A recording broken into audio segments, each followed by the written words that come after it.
विनाशकारी ब्रह्म राक्षस।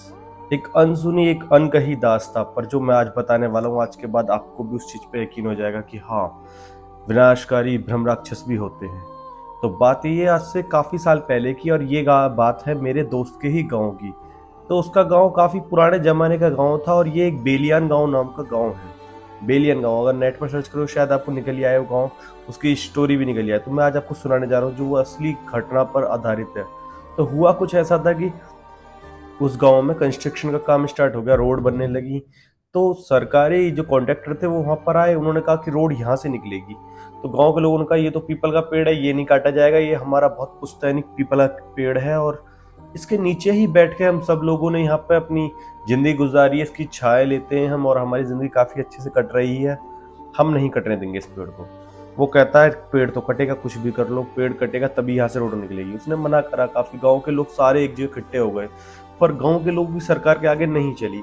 जब सरकार के आगे गांव के लोगों की नहीं चली, गांव के लोगों ने काफी विनतियां की, फिर भी उनकी नहीं चली। तो उसके बाद जो हुआ, उन्होंने जिस रात उस पेड़ को काटा, अगली सुबह ही जिसने बुलडोजर चलाई थी काटने के लिए, उसकी लकवा मार के मौत हो गई, वो मर गया। गांव के लोग, देख लिया तुमने, कॉन्ट्रैक्टर से सीधा कहते हैं, देख लिया तुमने, ये सब कुछ क्या हो रहा है, ये सब कुछ तुम्हारी गलती की वजह से हो रहा है। वो कॉन्ट्रैक्टर डर जाता है, वो कहता है हट, ऐसा कुछ नहीं होता, मैं शहर में रहता हूँ, ऐसा शहरों में तो कुछ नहीं होता कि कोई ऐसे कर दे, उसको बीमारी हुई वो मर गया। कॉन्ट्रैक्टर ऐसे कहकर चला जाता है। फिर जो होता है उसके बाद, वो दहला देने वाला होता है। होता कुछ ऐसे है कि कुछ दिन और बीतते जाते हैं, 2-4 दिन बाद एक दो आदमी और मरने लग जाते हैं। फिर जो होता है, फिर गांव का एक आदमी मर जाता है। वो कहते हैं ये आदमी कैसे मर गया। इत्तेफाक से वो आदमी बहुत सही था शरीर से, मजबूत शरीर, फिर भी वो मारा गया। उसकी बॉडी मिली तो उस पर काफी शायद निशान थे। तो लोग कहने लगे निशान किस चीज के हैं। लोगों ने यकीन नहीं करा, कहा कि शायद पीछे जंगल है तो जंगल के निशान हो सकते हैं, कोई जानवर आ गया हो। फिर जो उनके साथ हुआ वो दहला देने वाला था। हुआ कुछ इस प्रकार कि जो कॉन्ट्रैक्टर था वो समझ तो चुका था कुछ तो घोटाला हो गया है, पर वो इग्नोर करना चाहता था उस चीज को। उसने गांव वालों से कहा चलो मैं तुम्हारी नहीं सुनता, और उसने ऐसे करके उनको भगा दिया। फिर जो उसके साथ हुआ, कुछ दिन और बीते। कॉन्ट्रैक्टर का जो गेट कीपर था, जो गेट पर खड़ा चपरासी था, मतलब उसको मार दिया गया। उसकी बॉडी भी जंगल में पाई गई, और उसके ऊपर भी सेम बड़े बड़े नाखूनों के निशान। लोग कहने लगे ये है क्या आखिर, जो बच्चों लोगों को मार रहा है। उन्होंने तहकीकात करी तो पुलिस वालों ने कह दिया कि ऐसा कुछ नहीं है, कोई जानवर होगा जिसके दौरान जानवर ने हमला कर दिया, या फिर ये मर गया। उसके बाद जो वो दहला देने वाला था, हुआ कुछ इस प्रकार कि जैसे ही कॉन्ट्रैक्टर अपने घर गया तो कॉन्ट्रैक्टर सुनता है कि गांव के 2 लोग और मारे जा चुके हैं। मौत का तहलका स्टार्ट हो चुका था, सब लोग मरते जा रहे थे, दिन रात मौतें हो रही थी।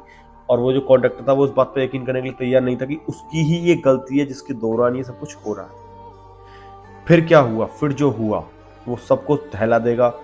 फिर गांव के करीबन 20 लोग मर चुके थे। गांव के लोगों ने हमला बोल दिया कॉन्ट्रैक्टर के घर। जब वो कॉन्ट्रैक्टर घर पहुंचे, उन्होंने जो देखा कि कॉन्ट्रैक्टर की बॉडी तो 3 दिनों से घर में सड़ रही है और उसको कोई मार चुका है, वो डर गए। पूरा गांव थम चुका था।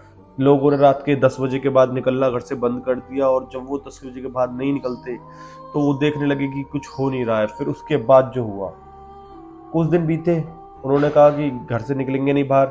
उसके बाद जो भूत का जो तांडव स्टार्ट हुआ, उस विनाशकारी ब्रह्म राक्षस ने कुछ ऐसा करा कि जो हो नहीं सकता था। जो लोग 10 बजे से पहले भी बाहर रहते, अंधेरा होते ही 6 बजते ही लोग गायब करने लगा।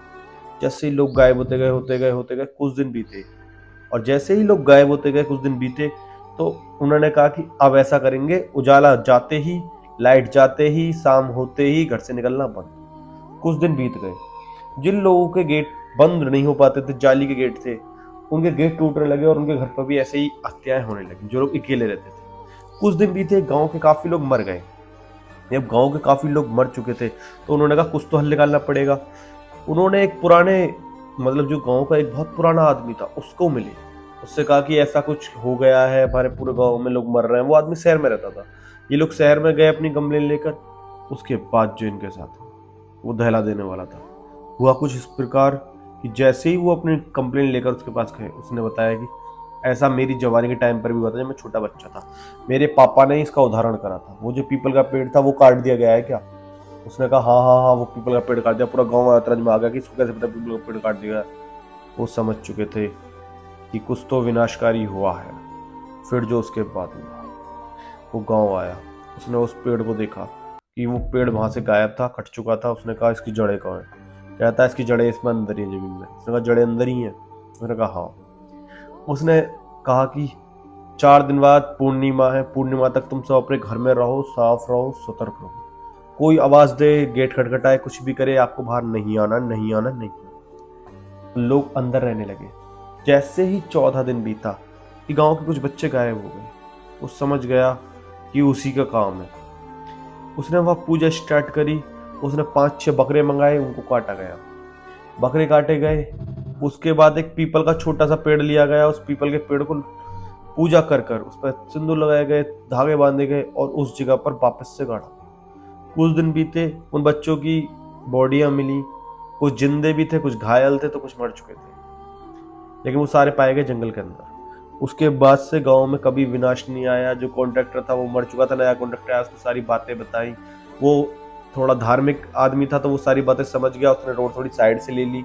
और उस पेड़ को, आज भी वो पेड़ वहां सीमित है, आप नेट पर डालोगे तो फोटोज आएंगे।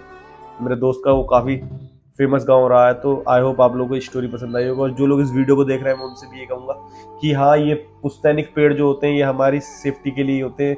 अगर इनको कोई हार्म पहुंचाता है तो ये हमारे साथ बुरा कर सकते हैं। तो आप लोग भी कोशिश करिए कभी ऐसे पेड़ ना काटे जाएं, जो आपके घर में उसे भी ना काटे।